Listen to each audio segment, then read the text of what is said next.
Hi everyone, it's Roger here from What's on disneyplus.com. A quick news update for you guys on a brand new Disney Plus Star Wars series. But before we go any further, make sure you do hit the subscribe button to keep up with the latest Disney Plus news. So this past weekend, Disney headed to Japan for Star Wars Celebration, where they revealed a whole host of information about upcoming animated specials, including a new series about Darth Maul, plus also a new Lego animated special, even a brand new original film called Starfighter, starring Ryan Gosling, and it's going to be directed by Sean Levy.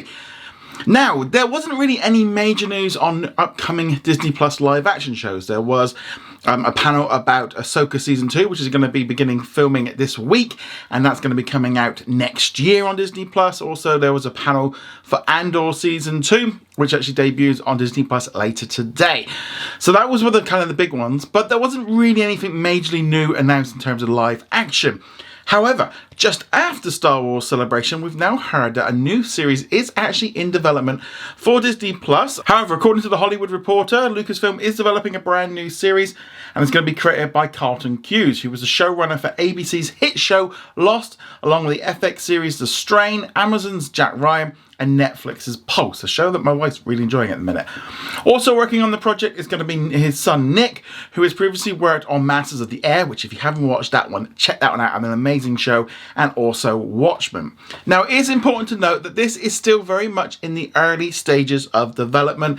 Things could change, things might not happen. We've seen it a lot with other Star Wars projects, and it's important to note as well, this wasn't officially announced as Star Wars Celebration. Now you might be thinking, why didn't Disney release this information during the Star Wars Celebration event? And the simple thing for that is they are being much more cautious as what they announce in advance. They want to be in a stage where things are actually going to happen. There's been way too many projects and films and shows that haven't happened, and it's kind of eroded trust in the brand.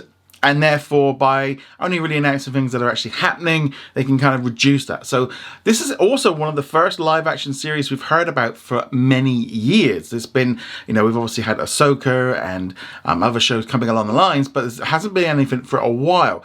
And I think this is an important key thing, because I think generally Disney is kind of going back to making more animated shows, and we're seeing that with the upcoming Darth Maul series and other things like Visions, etc. And I think that is definitely a case of moving away from the shows because they want to focus on the theatrical films. And if it's still in the early stages, it could be a couple of years away. I mean, I don't think we're probably going to get more than one live action series a year anyway. So even if there was going to be something else, we probably wouldn't see it till 2027. So I think we've got time to work on it. But the team working on this new project sound pretty good. They've worked on a lot of fantastic shows. The Strain, that was fantastic. But I'd love to know, do you think this is a good move, a bad move? Do you actually think it's even going to happen? I would love to hear your thoughts on this in the comments below. Go check us out over at whatsondisneyplus.com. Like, follow, and subscribe. And I'll see you guys soon. May the force be with you.